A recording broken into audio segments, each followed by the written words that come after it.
Hi, welcome to SIM YouTube channel. ఇవాళ మనము percentages అనే టాపిక్ చూద్దామండి. శాతాలు తెలుగులో అయితే రైట్. ఈ పర్సంటేజెస్ అనే టాపిక్ ఓన్లీ పర్సంటేజెస్ వరకే కాకుండా అరిథమెటిక్లో చాలా టాపిక్స్లో మనకు దీని యొక్క బేసిక్స్ అనేవి యూజ్ అవుతాయండి. మరి ఏ టాపిక్స్? లాభ నష్టాలు, ప్రాఫిట్ అండ్ లాస్, నెక్స్ట్ బార్ వడ్డీ, చక్రవడ్డీ, simple interest and compound interest, next data interpretation, ఇలా ఇవే కాకుండా మిగతా టాపిక్స్లో కూడా time and work, time and distance, వీటిలో కూడా పర్సంటేజెస్ పైన రిలేటెడ్గా క్వశ్చన్స్ అడిగితే కనుక వీటి క్యాలిక్యులేషన్స్ అనేది చాలా వరకు ఉపయోగపడతాయి. సో ఈ వీడియోలో మనం ఏం చేస్తామంటే ఓన్లీ బేసిక్స్ ఆఫ్ పర్సంటేజెస్ ఎలా క్యాలిక్యులేట్ చేయాలి, స్పీడ్గా క్యాలిక్యులేట్ చేయడానికి ఏమైనా ట్రిక్స్ ఉన్నాయా, అవి మాత్రమే చూద్దాం. మరి ఫస్ట్ పర్సంటేజ్ అంటే ఏంటి? పర్సంటేజ్ అంటే దీంట్లోనే ఉందండి పర్సెంట్. అంటే సెంట్ అంటే ఏంటి? 100. 100తో పోల్చి చెప్పడాన్ని, ఏదైనా ఒక సంఖ్యను కానీ విలువను కానీ 100తో పోల్చి చెప్తే దాన్ని మనం ఏమంటాం అంటే పర్సంటేజ్లో ఎక్స్ప్రెస్ చేసి చెప్పినట్టు అవుతుంది. సో ఏదైనా ఒక వాల్యూని కానీ నెంబర్ని కానీ 100తో కంపేర్ చేసి చెప్తే మనం ఏం చేస్తామంటే ఆ వాల్యూని పర్సంటేజెస్లో ఎక్స్ప్రెస్ చేస్తున్నామని చెప్పేసి చెప్తామండి. మరి ఇక్కడ దీంట్లో ఒక 2 క్యాలిక్యులేషన్స్ అనేవి వెరీ ఇంపార్టెంట్, బేసిక్ క్యాలిక్యులేషన్స్. ఏంటి అంటే first one, conversion of a number or decimal or fraction into a percentage. తెలుగులో అయితే ఒక సంఖ్యను లేదా దశాంశ స్థానాన్ని లేదా భిన్నాలను శాతాల్లోకి మార్చడం ఎలా? మరి ఇక్కడ నేను ఏం చేస్తున్నాను అంటే ఒక నెంబర్ లేదా డెసిమల్ లేదా ఫ్రాక్షన్, తెలుగులో అయితే ఒక సంఖ్య లేదా దశాంశ స్థానం లేదా భిన్నాలని నేను ఎక్స్ గనక అనుకుంటే, వాటిని ఎక్స్ గనక అనుకుంటే ఆ ఎక్స్ని పర్సంటేజ్ శాతంలోకి ఎలా మారుస్తామంటే ఆ ఎక్స్ విలువని 100చే గుణించడం వల్ల, లేదా ఇంగ్లీష్లో అయితే 100తో multiplication. So if you take ఎక్స్ని కనుక తీసుకుంటే ఆ ఎక్స్ విలువ అనేది సంఖ్య అన్న కావచ్చు, డెసిమల్ అన్న కావచ్చు, ఫ్రాక్షన్ అన్న కావచ్చు, ఏదైనా కావచ్చు, దాన్ని 100%చే 100%చే మల్టిప్లై చేయడం వల్ల అదేమవుతుందంటే పర్సంటేజ్లోకి కన్వర్ట్ అయిపోతుంది, శాతంలోకి మారిపోతుంది. మరి ఎగ్జాంపుల్ కనుక తీసుకుంటే, ఒక ఎగ్జాంపుల్ కనుక తీసుకుంటే ఇక్కడ ఎగ్జాంపుల్ నేనేం చేస్తున్నా, ఫస్ట్ ఎగ్జాంపుల్ కింద 2 అని చెప్పి తీసుకుంటున్నాను. మరి 2ని పర్సంటేజ్లో ఎక్స్ప్రెస్ చేయాలంటే జస్ట్ సింప్లీ 2ని 100%తో మల్టిప్లై చేస్తే 2 × 100 ఎంతండి? 200%. సో 2 అనేది దేనికి ఈక్వల్ అవుతుంది పర్సంటేజ్ వైజ్గా అంటే 200% వాల్యూకి ఈక్వల్ అవుతుందని చెప్తాము. అదేవిధంగా నెక్స్ట్ ఎగ్జాంపుల్ కనుక తీసుకుంటే సెకండ్ వన్, 1/5. ఇది ఒక భిన్నము, ఫ్రాక్షన్. మరి ఈ ఫ్రాక్షన్ని పర్సంటేజ్లోకి మార్చాలి అంటే సేమ్ మళ్ళీ ఈ 1/5ని దేంతో మల్టిప్లై చేయాలి? 100%. పర్సంటేజ్లోకి మార్చాలంటే సో 5తో క్యాన్సిల్ చేస్తే 5 2s are 10, 0 ఉంది కాబట్టి 0. సో 1 × 20 ఎంత అండి? 20%. సో 1/5 అనేది ఎంత పర్సెంట్కి ఈక్వల్ అవుతుంది? 20%కి ఈక్వల్ అవుతుందని చెప్తాం. అదేవిధంగా డెసిమల్ కనుక తీసుకుంటే ఫర్ ఎగ్జాంపుల్ నేనేం చేస్తున్నానంటే 0.25 అని చెప్పి తీసుకున్నా డెసిమల్. మరి ఈ డెసిమల్ని కూడా 100%తో మల్టిప్లై చేస్తే ఫర్ ఎగ్జాంపుల్ 0.25 × 100%. మరి ఇక్కడ 0.25 అంటే 2 స్థానాల తర్వాత డెసిమల్ ఉంది కాబట్టి టోటల్ వాల్యూ డెసిమల్ తీసేస్తే ఎంత? 0.25 అంటే 25/1 తర్వాత ఎన్ని స్థానాల తర్వాత డెసిమల్ ఉంటే అన్ని జీరోస్ రాసుకోవాలి. 2 ప్లేసెస్ తర్వాత డెసిమల్ ఉంది కాబట్టి 2 zeros × 100%. రైట్. సో 100 క్యాన్సల్, ఈ వాల్యూ ఏమైపోతుందంటే 25%. ఓకేనండి. సో ఈ విధంగా ఏదైనా ఒక సంఖ్యను కానీ దశాంశ స్థానాన్ని, డెసిమల్ని కానీ లేదా ఫ్రాక్షన్ని కానీ భిన్నాన్ని కానీ పర్సంటేజ్లోకి మార్చాలంటే దేంతో మల్టిప్లై చేయాలి? సింపుల్గా 100%తో మల్టిప్లై చేయాలని చెప్పి గుర్తుపెట్టుకోండి, సరిపోతుంది. మరి సెకండ్ వన్ ఏంటంటే conversion of a percentage into a number or a decimal or a fraction. అదే ఒక శాతాన్ని సంఖ్య లేదా దశాంశ స్థానం లేదా భిన్నాల్లోకి మార్చడం ఎలా? మరి ఇక్కడ శాతాన్ని, పర్సంటేజ్ని మనం ఏమనుకుంటాము అంటున్నంటే ఎక్స్ అని అనుకుంటాం. మరి ఆ శాతాన్ని నెంబర్లోకి, దశాంశ స్థానంలోకి, భిన్నంలోకి, డెసిమల్ లేదా ఫ్రాక్షన్ లేదా నెంబర్లోకి మార్చాలంటే ఆ ఎక్స్ విలువని మల్టిప్లై కాదండి, ఇక్కడ డివైడ్ చేస్తాము. 100%తో డివైడ్ చేస్తామండి. చేస్తే కనుక అది మనకి ఏమవుతుందంటే సంఖ్య లేదా దశాంశ స్థానం లేదా భిన్నంలోకి మార్చడానికి ఛాన్స్ ఉంది. ఫర్ ఎగ్జాంపుల్ ఇక్కడ నేను 200% అనే ఒక వాల్యూ తీసుకున్నాను. మరి దీన్ని నెంబర్లోకి సంఖ్యలోకి మార్చాలంటే దీన్ని ఏం చేస్తున్నానంటే ఆ 200%ని 100%తో భాగించాలని చెప్పాను. దేంతో భాగించాలి? 100%తో భాగించాలి, రైట్? సో మరి క్యాన్సిల్ చేస్తే పర్సంటేజ్ క్యాన్సిల్, 100 1 జా 100 2 జా, సో ద వాల్యూ ఈజ్ 2 నెంబర్లోకి మారింది. ప్రతి విలువ నెంబర్లోకి, డెసిమల్స్లోకి, ఫ్రాక్షన్లోకి మారుతుందంటే లేదు. డిపెండింగ్ ఆన్ వాల్యూ అది మారితే నెంబర్లోకైనా మారచ్చు, లేదా డెసిమల్లోకైనా మారచ్చు, లేదా ఫ్రాక్షన్లోకైనా మారచ్చు. మరి నెక్స్ట్ ఎగ్జాంపుల్ కనుక తీసుకుంటే 25% అండి, 25%. మరి దీన్ని కనుక మనము డెసిమల్ లేదా ఫ్రాక్షన్లోకి మార్చాలనుకుంటే ఆ వాల్యూని దేంతో మల్టిప్లై చేయాలి? డివైడ్ చేయాలండి, 100%తో డివైడ్ చేయాలి. సో 100%తో డివైడ్ చేస్తే క్యాన్సల్, 25 1 జా 25 4 జా, సో భిన్నంలోకి ఫ్రాక్షన్లోకి మార్చాలంటే 1/4. లేదు దశాంశ స్థానంలోకి మార్చాలంటే ఏదైనా ఒక వాల్యూ తీసుకోండి, 75%. మరి దీనైనా 100%తో డివైడ్ చేయాలి, 75%/100%, సో క్యాన్సల్, పర్సంటేజ్. మరి ఫ్రాక్షన్లోకి మార్చాలంటే క్యాన్సల్ చేయండి. క్యాన్సల్ చేస్తే 25 3 జా 25 4 జా 3/4 వస్తుంది. కానీ నేను అడిగింది దశాంశ స్థానంలోకి కావాలన్నప్పుడు మాత్రం క్యాన్సల్ చేయాల్సిన అవసరం లేదు. ఈ 100ని డిస్టర్బ్ చేయకూడదు. 100లో ఎన్ని జీరోస్ ఉన్నాయి? 2 జీరోస్. సో లవంలో ఉన్న న్యూమరేటర్లో ఉన్న వాల్యూలో కూడా 2 ప్లేసెస్ తర్వాత డెసిమల్ పెడితే సరిపోతుంది. సో 2 ప్లేసెస్ తర్వాత డెసిమల్ అంటే 0.75 అవుతుంది. సో దశాంశ స్థానం ఎంత? 75%కి దశాంశ స్థానం ఏమవుతుందంటే 0.75 అవుతుంది. అదే ఫ్రాక్షన్లోకి మార్చాలంటే 3/4 అవుతుంది. నెక్స్ట్ పర్సంటేజెస్లో క్యాలిక్యులేషన్స్ కనుక చూస్తే ఎలా ఉంటాయి? 3 బేసిక్ టైప్ ఆఫ్ క్యాలిక్యులేషన్స్ ఉంటాయి. ఏంటి అంటే ఇక్కడ చూడండి, ఫస్ట్ వన్, రైట్? ఫస్ట్ దాంట్లో తెలుగులో అయితే ఎక్స్లో వై అనేది ఎంత శాతము, y is what percent of x అని అడుగుతాడు. మరి దీంట్లో కనుక అబ్జర్వ్ చేస్తే జాగ్రత్తగా చూడండి, మనము పర్సెంట్ డెఫినేషన్ ఏం చేస్తున్నాము? 100తో పోల్చి చెప్పే వాల్యూని పర్సెంట్లో ఎక్స్ప్రెస్ చేసినాము అంటాం.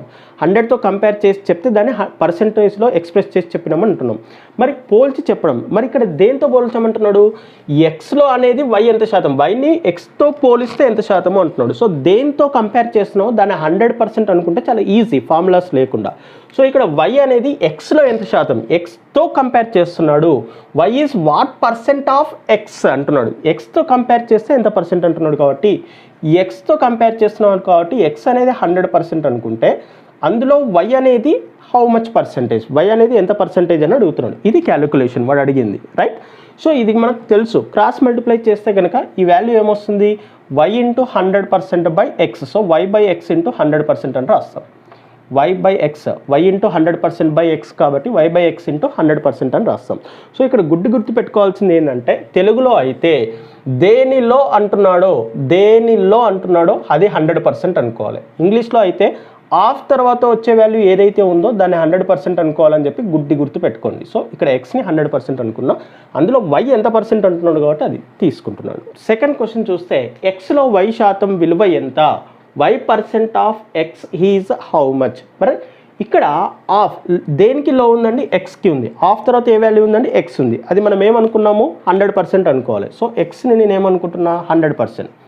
ఆఫ్ తర్వాత ఉన్న వాల్యూని తెలుగులో అయితేనేమో దేనికైతే లో అంటున్నాడో దాన్ని 100% అని చెప్పాలి అనుకోవాలని గుర్తు పెట్టుకోండి. మరి నెక్స్ట్ ఏమంటున్నాడు? వాట్ ఎక్స్లో వై శాతం విలువ ఎంత, y percent of x is how much అన్నాడు. సో పర్సెంట్ ఇచ్చిండు వై పర్సెంట్ అని. సో పర్సెంట్ దగ్గర వై పర్సెంట్ రాస్తున్నా. ఈ విలువ ఎంత అంటున్నాడు? వై పర్సెంట్ విలువ ఎంత, విలువ ఇక్కడ ఉంది కాబట్టి ఇక్కడ సైడ్ క్వశ్చన్ మార్క్ పెడుతున్నాను. సో వై పర్సెంట్ వాల్యూ అడిగాడు కాబట్టి వాల్యూ క్వశ్చన్ మార్క్ పెట్టేస్తున్నాను. సో క్రాస్ మల్టిప్లై చేస్తే x into y percent by 100%, x into y percent by 100%. So ఈ క్యాలిక్యులేషన్ ఏమవుతుందంటే x into y percent by 100%. సో దాన్నే మనం ఎక్స్ ఇంటూ వై బై 100 అని రాస్తున్నాం, ఎందుకంటే పర్సెంట్ క్యాన్సిల్ అయిపోతుంది కాబట్టి ఎక్స్ ఇంటూ వై బై 100. ఇక్కడనేమో వై బై ఎక్స్ ఇంటూ 100 వచ్చింది, ఇక్కడ ఎక్స్ ఇంటూ వై బై 100 వస్తుంది. సో క్లియర్గా ఒకసారి గుర్తుపెట్టుకోండి ఏ క్వశ్చన్ ఏ విధంగా మారుతుంది అనేది. ఇవి మెయిన్, ఈ ఫార్ములాస్ ఇంపార్టెంట్ కాదు, ఇవి మెయిన్. ఎలా చేస్తున్నాం అనేది గుర్తుపెట్టుకోవాలి. థర్డ్ మోడల్ కనుక చూస్తే ఏ సంఖ్యలో ఎక్స్ శాతం విలువ వై అవుతుంది అంటున్నాడు. మరి x percent of which number is y. మరి ఇక్కడ లో అని ఎక్కడ ఉంది? తెలుగులో చూస్తే లో ఇక్కడ ఉంది. మరి ఏ సంఖ్య అన్నాడు అంటే ఈ వాల్యూ నాకు 100%, అంటే 100% వాల్యూ నీకు తెలియదు, అది ఫైండ్ అవుట్ చేయాలి, రైట్? మరి ఇక్కడ ఎక్స్ పర్సెంట్, ఆ సంఖ్యలో ఎక్స్ పర్సెంట్ విలువ ఏమైందంటే వై. అంటే క్లియర్గా నీకు తెలిసింది ఎక్స్ పర్సెంట్ వాల్యూ వై అని తెలిసింది. అందులో ఏది ఫైండ్ అవుట్ చేయాలి? లో అని ఉన్నది 100% కాబట్టి 100% వాల్యూ ఫైండ్ అవుట్ చేయాలి, అవునా కాదా? రైట్. సో ఇంగ్లీష్లో అయితే ఆఫ్ అని ఉన్నది, ఆఫ్ తర్వాత ఏ వాల్యూ ఉంది, విచ్ నెంబర్, అన్నోన్ నెంబర్ ఉంది. సో 100% వాల్యూ నువ్వు ఫైండ్ అవుట్ చేయాలి. దాంట్లో X% వాల్యూ ఏమైందంటే Y. సో X% Y అయితే 100% వాల్యూ ఎంత. మరి క్రాస్ మల్టిప్లికేషన్ చేస్తే కనుక ఏమవుతుందంటే ఇక్కడ so Y into 100% by X అవుతుంది. కాబట్టి దీన్నే సింప్లిఫికేషన్ ఏమని రాస్తాను, Y by X into 100, Y by X into 100, right. So ఈ క్యాలిక్యులేషన్స్ మాత్రం మర్చిపోవద్దు. అంటే ఇవి ఫార్ములాస్ కన్ఫ్యూజ్ అవుతారు కాబట్టి ఆ ఫార్ములాస్ ఎలా వచ్చాయి అనేది మాత్రమే ఈ క్యాలిక్యులేషన్. దీంట్లో బాగా గుర్తుపెట్టుకోవాల్సింది ఏంటంటే తెలుగులో అయితే ఏ సంఖ్యకైతే లో ఉందో అది 100% అనుకోవాలి. మిగతాది దాంట్లో Y అనేది ఎంత శాతం అంటున్నాడో అది ఫైండ్ అవుట్ చేయాలి. లేదు ఇక్కడ మేజర్గా ఇంగ్లీష్లో అయితే ఆఫ్ తర్వాత ఏ నెంబర్ ఉందో దాన్ని 100% అనుకోవాలి. మిగతా వాల్యూస్ ఏ ఉంటే అవి చేయాలని చెప్పి గుర్తుపెట్టుకోవాలి. ఇప్పుడు ఒక ఎగ్జాంపుల్ చూద్దామండి. మరి ఇక్కడ 17.5% of 8420 equal to how much. 8420లో 17.5% విలువ ఎంత. మరి జనరల్గా కనుక చేస్తే 17.5% అంటే 17.5 బై 100 అని రాస్తాం. 17.5% అంటే ఏం రాస్తాం అంటే 17.5 బై 100 ఆఫ్ 8420 అంటున్నాడు కాబట్టి 8420 అని చెప్పి రాస్తాం. ఓకేనా. మరి ఈ విలువ ఎంత అని అడుగుతున్నాడు. సో ఇది చేయాలంటే ఇక్కడ క్లియర్గా కనుక చూడండి 17.5 అని ఉంది. దాన్ని డెసిమల్లో క్యాలిక్యులేట్ చేసినా సరే లేదా డెసిమల్ క్యాన్సిల్ చేయాలంటే 1 ప్లేస్ తర్వాత డెసిమల్ ఉంది కాబట్టి హారంలో డినామినేటర్లో ఇంకొక 0 ఎక్స్ట్రా యాడ్ చేస్తారు. సో 175 బై 100కి ఇంకొక 0 యాడ్ చేస్తే 1000 అవుతుంది. సో 8420. ఓకేనా. సో ఇప్పుడు 0 క్యాన్సల్ చేస్తే ఇప్పుడు మనం ఏం చేస్తాం, 100 ఉంది, ఇక్కడ 175 ఉందండి. మరి సింప్లిఫికేషన్స్లో మీరు సింపుల్గా చేయాలి అంటే ఇవి 25 టేబుల్లో పోతాయి, క్యాన్సల్ అయినా చేయండి. లేదా ఈ రెండింటిని మల్టిప్లై చేసిన తర్వాత వచ్చిన వాల్యూకి 2 ప్లేసెస్ తర్వాత డెసిమల్ అన్న పెట్టండి, మీ ఇష్టం. మరి ఒకవేళ 25 టేబుల్లో క్యాన్సల్ చేయాలంటే మరి ఇది 25 4s, మరి ఇదేమవుతుంది 25 7s అవుతుంది, రైట్. మరి 4 టేబుల్లో క్యాన్సల్ చేయాలంటే 4 1s, 4 2s, 4 2 8, 4 1s 4 నెక్స్ట్ ఈ 2 అనేది పోతుందా, పోదు. సో 210 అని రాసి 210 అంటే 4 210లో 840 అవుతుంది. 210 ఇంటూ 4 ఈక్వల్ టు 840. డెసిమల్ పెడితే ఏమవుతుంది 20 అవుతుంది. 5 రాస్తాం. ఓకేనా, 5 అని చెప్పి రాస్తామండి. మరి ఇప్పుడు కనుక చూసుకుంటే 7తో మల్టిప్లై చేయండి, 7 5s 35, right. Then next decimal ఉంది కాబట్టి decimal 3 reminder 7003. Next 7 1 7, 7 2s 14. The value is 1473.5. మరి ఈ విధంగా కాకుండా ఈ విధంగా లెంతీ క్యాలిక్యులేషన్ కాకుండా ఈజీగా చేయాలంటే ఎలా? మరి ఈజీ ప్రాసెస్ చూడండి. ఇచ్చిన నెంబర్ ఏంటి 8420. మరి ఫైండ్ అవుట్ చేయమన్నది ఏంటి 17.5%. మరి ఈ 17.5%ని నేను కొన్ని పార్ట్స్గా డివైడ్ చేస్తాను. అందులో ఏంటంటే ఇది 10%గా ఒకటి, తర్వాత 7.5% కూడా 2 పార్ట్స్గా డివైడ్ చేస్తున్నా. ఒకటి 5%, ఇంకొకటి 2.5%. ఈ టోటల్ యాడ్ చేస్తే ఎంత వస్తుందండి 10 + 5 15 + 2.5 అంటే 17.5% అవుతుంది. ఈ వాల్యూస్ ఏందనేది చూద్దాం. 10% అంటే ఏంటంటే ఇచ్చిన వాల్యూలో 1 ప్లేస్ తర్వాత డెసిమల్ పెడితే వచ్చే వాల్యూ 10%. మరి 1 ప్లేస్ తర్వాత డెసిమల్ పెడితే కనుక ఇది 842 అవుతుంది. 842.00 ఉన్న మనం తీసుకోవాల్సిన అవసరం లేదు, 842 అవుతుంది. సో నేను ఇక్కడ 842 తీసుకుంటున్నాను, రైట్.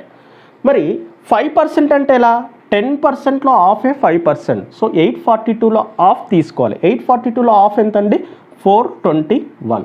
ఎంతండి 421. దెన్ నెక్స్ట్ 2.5% అంటే 5%లో ఆఫ్, ఇది 5%లో ఆఫ్. మరి 421లో ఆఫ్ ఎంతండి 210.5.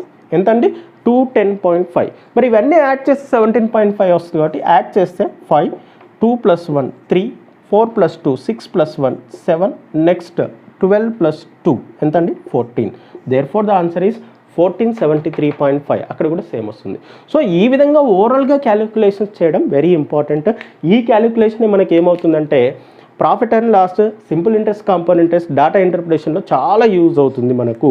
కాబట్టి ఈ క్యాలిక్యులేషన్ని మనం స్పీడ్గా ఎలా చేయాలి, దీనికి కావాల్సిన బేసిక్స్ ఏందనేది ఇప్పుడు చూద్దాం. ఇది ఎలాగో అందరికీ తెలుసు, ఇది కాకుండా ఈ ప్యాటర్న్ ఎలా చేయాలనేది చూద్దామండి.